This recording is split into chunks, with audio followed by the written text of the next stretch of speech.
Nagaan Waaqayyoo isiniif haa ta'u akkam jirtu nagaa keessanii nagumaa galanni Waaqayyoof haa ta'u an baay'ee nagaa kooti waa gabaabaan isinii wajjin ilaalaa har'a immoo gooftaaf galanni haa ta'u wanta isinii wajjin ilaalu keessumatti mana Waaqayyoof biyya lafaa hin qabu iddoo hundumaatti namoota yaada tokko yookiin hafuura tokkoon qabamantu jira. Uumamanii lafarra kan jiran keessaa jechuudha. Inni kuni yeroo hundumaa dogoggorarraa bilisa ta'anii jiraachuu warra barbaadan waanuma tokkoon waan haasa'aniin waan uffataniin waan nyaataniin waan godhan hundumaatiin waan hundumaarraa dogoggora kamirraa bilisa ba'anii jiraachuu barbaadu. Kanaaf yeroo uffatanii ka'an amma uffati koo yookaan naa wajjin wal qixxaachuu baate yookaan namaatii gatte yoo namni waan naan jedhe yoo jiranii dhiphatu. Nyaata yoo qopheessanii nama waaman yoo amma kun jalaa akkas ta'e yoo kun nyaa'uu baate yoo kun ta'uu baate namni maallaan jiraa dhiphatu yoo haasa'uudhaaf ka'anii haasaadhuma haasa'uuf jedhan sanallee hin sodaatu yoo dogoggore yoo kun ta'e yoo sun ta'e jedhanii baay'ee sodaatu baay'ee dhiphatu. Yeroonni kun perfectionist jedhamu namoota waan hundumaatiin guutuu ta'anii mul'achuu barbaadan dogoggora tokko malee yoo danda'ame hundumaa caalanii mul'achuu barbaadan.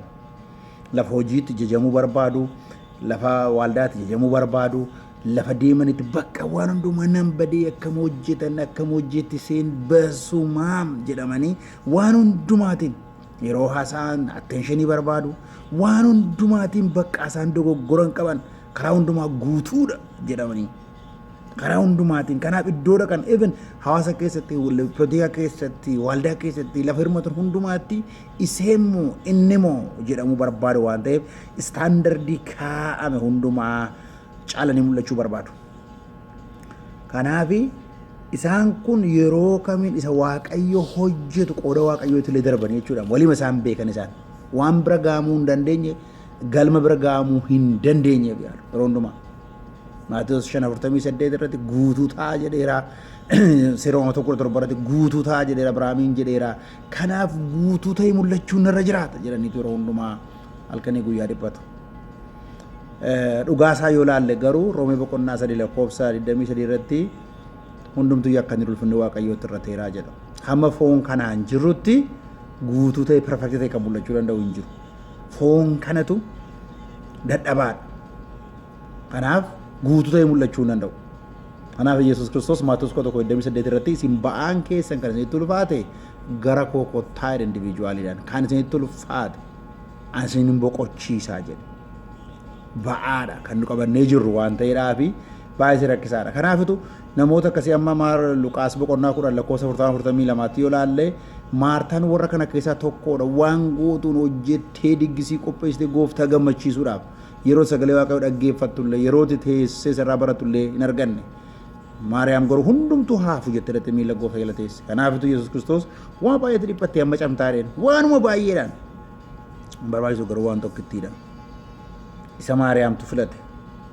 Nyaatanis nyaachuu baatanis jettee isa barbaachisu impoortaantii ta'e baay'ee jalqaba barbaachisaa ta'e isheetu filate.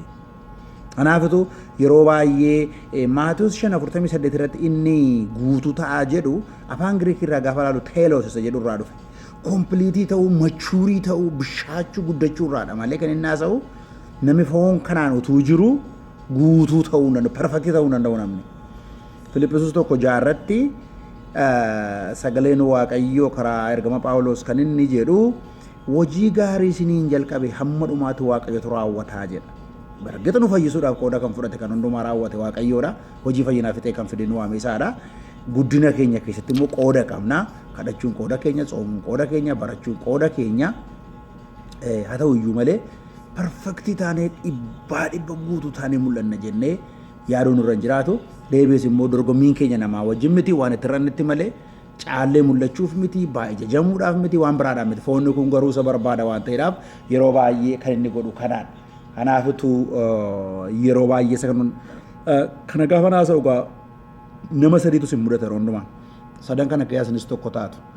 sadan kana gaya tokko taatu waa'ee kana gaafa yaadnu inni tokko namoota warri tokko warra kamiidha Roomee boqonnaa 7 takkasanii Phaawulos foon koo kana waan gaarii gochuun barbaada garuu gochuu hin danda'u jedha utuun gaarii gochuu yaadu foonni koo kun dadhabsiisa eenyutu kanarraa adda na baasaadha seerri waaqayyoo gadhee miti seerri gaariidha garuu foon koo kanarraa kan hin dadhabe gochuu hin dadhabe waan hin ta'eedhaafi maaltu kanarraa adda na baasaa noo dhiphataadha waan gaarii waan hin gochuu barbaadu gochuu hin danda'u isan gochuu hin barbaanne hin godha Fakkeenya waan gaarii gochuu adii dadhaba. Isa gochuun barbaanne immoo hojjeta yookiin hin dhugaa hin ejjaa cubbuun taane hojjetaa jechuudha. Isa kana fudhataniitu jireenya keenya kanaan imperfectidhaan guutuu ta'uu hin dandeenyu. Ayyaanaan fayyine erga ayyaanaan fayyine yoo dhunnes yoo xuunnes yoo ejjines waan tokko waaqayyo kana konsiidariin godhu fayyinni keenya kanaa wajjin wal hin argu bakka allaqe. Kanaafuu kanaa wajjin waa wal arginu hin qabnu jireenya keenya hundumaatti bakka nuyi ayyaana erga fayyinne calluma jennee jiraachuudha. Inni kun dogoggora. Baay'ee dogoggora. Tokkoffaa Phaawulos dubartiin tokko amma abbaa manaa jirtu hidhamteetti yeroo abbaa manaa irraa du'u garuu firii taateetti jedha. Waa'ee yeroo seera jala jiru yaadaa tureeti. Seera jala amma garuu seera jala Kiristoositti amanee du'ee bilisa ba'eera. Kanaaf Roomee 8:1 dhufee amma gaa Kiristoositti kan jedhamu firdiin irra hin jiru jedha. Gooftaan kanarraa bilisa na baaseeraa jedha. Kanaafitu namooti kun warri kana godhan warra fooniiti warra hin guddannedha. Qorontoos duraa 3:1-3 yoo ilaaltanii namoota akkasii ciqiciqii jibban kan Phaawulos kan Aphiloos jedhanii giruuppii warra waliran tajaajilaa duukaa kan fiigan nama argan duukaa kan fiigan Kiristoos immoo isura nama kan moosisan dhiyanii ka'anii loliisa dubbii waaldaa dhufan malee gara gooftaa kan hin dhufne kun barumsa dogoggoraati. Al tokko fayyine bara baraan fayyine jechuun fayyina keenya keessatti tsoomnu hin kadhannu hin jabaannu yoo taane jireenya keenyaan qulqullooftanii turtanii warra duris mataan keessan akka warra dhuganii ejjanii waliin dhaaniitedha Qorontoos duraa 6:9 Phaawulos. Amma garuu karaa Kiristoos Yesuus kana keessaa bilisa baate yoo sanatti deebisaatan garuu fayyina keessan irraa baduu dandeessuudha. Kanaafitu kun barumsa dogoggoraati. Namni tokko waaldaa dhufee hin dhugaa hin ejjaan xuuxaama barbaade waliin naa yoo ta'e warra dhufne warra biraa wajjin maal wal caala. Foon kana keessa yeroo jirru isa bakkee cubbuurraa yoo bilisa baaneyyuu keessi keenya wanti hin sirranne wanta baay'eetu jira. Cubbuun keessa isa keessaa achi ol boona muxureessa akka jiru. Kanaafitu bakka itti kan mul'atu godhaa namni tokko ana ayyaana nan fayyade deddeebi'aa yoo ta'e dogoggora guddaadha. Warra kun imperfectiidhaan guutuu ta'uu hin dandeenyu akkuma jirutu waaqa nu jaallateera warra jedhanidha. Warra lammaffaan immoo guruppii lammaffaan immoo guutuu ta'uun hin danda'ama bakka guutuu ta'uun hin danda'ama isaan akka yaadanitti. Bakka kanaaf jireenya keenya of qabne karaa hundumaa Xiimotewos keetti kana jedheera Maatewos keetti jedheera Seeroomaa keetti jedheera waan ta'eedhaafi karaa hundumaatiin mudaa maleedha Phaawulos Xiimotewos keetti kan jedhe malee guutuu ta'a dhibbaan jenne isaan kun garuu fariisota warri fariisotaa dubartii ilaaluu mannaa warri dhiiruu fariisaawii jedhanii ija isaaniitti waa keetanii deemu yoo ilaalina qortii dhagaa. Deebi'anii immoo warri immoo isaaf fariisaawii jedhan immoo gaarii hojjetanii hamaa hojjetan waliin herreganii yoo gaarii isaan hojjetan irra caalee gammadaa deemu. Warroonni akkasii namoota faradaa deemu isheen maaliif sana uffatti maa sana nyaatti inni maa sana godha maa kana godhadhaniitu barcuma firdii Kiristoos isaanii faradaa deemu warri kun tsoomuu isaaniitiif akka fariisaawwi sun an akka saqqaraxxuu kanaa miti nan tsooma kurnaffaa koo nan baasa jedhe waan godhan tajaajila isaaniitiif waan godhan tsirqi isaaniitiif of jajaa deemu warri kun immoo sitti kan biraatti faradaa naa biraatti faradaa inni duraa waan tokkoyyuu qulqullaa'uu hin danda'u ayyaana nan fayyee yoon dhuge yoon xuxe yoon ejji maatariin godhu kun jedhee isa deemuudhaan kun dogoggora keessa jiran warri kun immoo bakka nu qulqulloofneera jechuudhaan firdii barcuma firdii Kiristoos irra ta'an warri kun immoo bakka sheemmaa sana goote inni maa kana godhe waaldaan sun sana godhu tajaajilaan sun sana godhe sun maal godhe isaan maal akkuma fariisonni Kiristoos faradaa turan akkamittiin cubbamootaa wajjin nyaata cubbamootaa wajjin deddeebi'aa jedhanii. Akkuma kana isaan kun immoo bakka waan hundumaatiin jedhu kurnaffaan kaffalla in tajaajilla in soomna in kadhanna bakka wayyaa isaaniitiin jireenya isaaniitiin haasaatiin nu adda jedhanitu bakka bakkeen gaafa laalamu nama addaate waaqa of qabanii jiru waan ta'eef irraa mul'atu cubbuu biraa waan ta'eef keessi isaanii garuu keessi namaa dhibba qulqulluu guutuu ta'uu hin danda'u. Kanaafitu warri kunis dogoggora guddaa adagaadha warra kana warra Kiristoosiin fannisiyyuu jechuu kooti. Kanaafitu amma shad jedhee maal tokko tajaajilaan tokko dogoggore forever dhagaan isaanii irraan ka'u bakka. Yoo amanaan tokko dogoggore dhagaan isaanii irraan ka'u bakka. Warra kun immoo jechuudha bakka. Isaan kun bakka perfect bakka Kiristoosiin fakkaannee jedhanii yaadu. Dhugaan isaa garuu keessaanii jibbaan guuteera, hamiin guuteera, keessaanii of tuulummaan guuteera. Isa kana cubbuutti hin fakkaatu. Cubbuunni guddaan garuu isa keessaa kanaadha. Kanaafitu alarraa bilisa ba'ee namni isa keessaa irraas bilisa ba'uu danda'u dhibba jechuu kooti. Kanaaf warri sadaffaadhaa garuu ammayyuu ganaan guddadhaa. Ammayyuu ganaan bishaadhaa. Ammayyuu ganaa Kiristoosiin fakkaachuun irra jiraatan warra deemanidha. Ija fura qulqulluun irraa bahuutu irra jiraata. kennaa isaa duwwaa miti baala isaa duwwaa miti jedhanii soomuu kadhachuu jabaachuu sunarra jiraata maaliif guddachuun keenya amma guutummaa Kiristoos wal guddisuudha waan ta'eef ija fuuraa nurraa ba'eeyyuu nama ta'uu keenya ta'e miti Phaawulos guutuu miti Yaaqoob guutuu miti Phexros guutuu miti waan ta'eedhaaf jaroonni kun hamma Kiristoos dhufutti guutuu ta'uu hin danda'amu hamma Kiristoos dhufutti bartuu Kiristoos waan ta'eef warri sadaffaa kana ta'utu nurra jiraata jechuudha yeroo hundumaa barachuudhaaf yeroo hundumaa soomuudhaaf yeroo hundumaa kadhachuudhaaf yeroo hundumaa infaradan firdiin kan koomiti barcuma firdii Kiristoos fuulduratti gaaf tokko ni aanna Qorontos duraa boqonnaa 3:15 irratti akka jedhu achirratti ni aanna abiddaan ilaalama hojiin keenya hundumtu kan hojiin isaanii warqeef dhagaadhaan waan gati beesan ijaaran badhaasa argatu Qorontos 2:5 irratti barcuma firdii Kiristoos fuulduratti dhiyaanna amantoonni gaafa dhiyaannu waan gaarii haasofne waan gaarii waan hojjenneef badhaasa arganna Roomee 10 irratti kana jedha arraba hundumtu saaseef deebii kennaa jedha kanaafitu dadhabaadhaa hin kadhannaa isa jabaadhaan immoo jabaadhu jenna isa dogoggore karaatti deebisna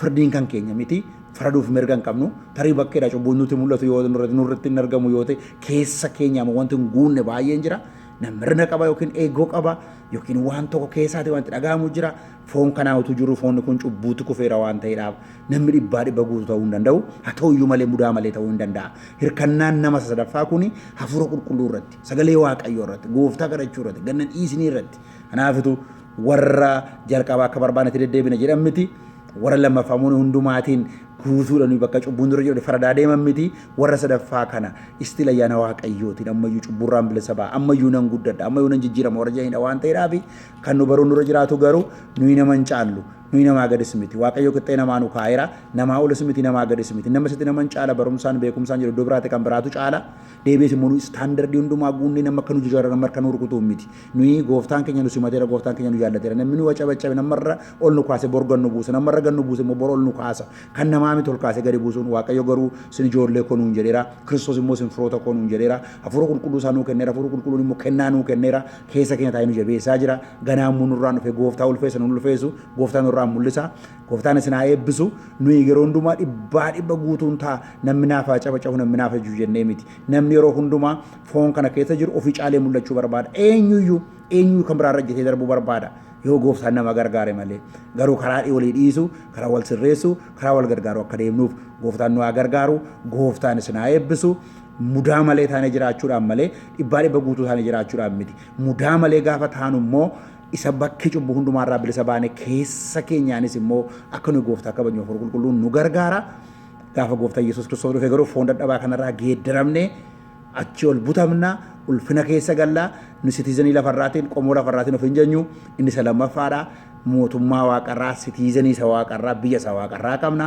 isa waaqarraa sana akka inni gad dhufuu barbaana nagaan achi jaalala qulqullummaan achi waaqayyo sinaa eebbisu eebbifamaa dubbii kana keessa jiraadha waan biraadhaaf hin dhiphisinaa hundumaa faashinii namatu baase obboloota koo waan argitan uffadhaa waan argitan nyaadhaa baqqaan isheedhaan baqqaan isaaniin jettan istaandardii namaatiin fiiddanii of hin dhiphisinaa akka dandeessan akka dandeettii keessa itti jiraadhaa namni isin tuffates namni isin jajjii lafatee isin ga'uu qabu gooftaan garuu isin kabajeera inni gooftaan nu kabajeetu caala waaqayyo sinaa eebbisu.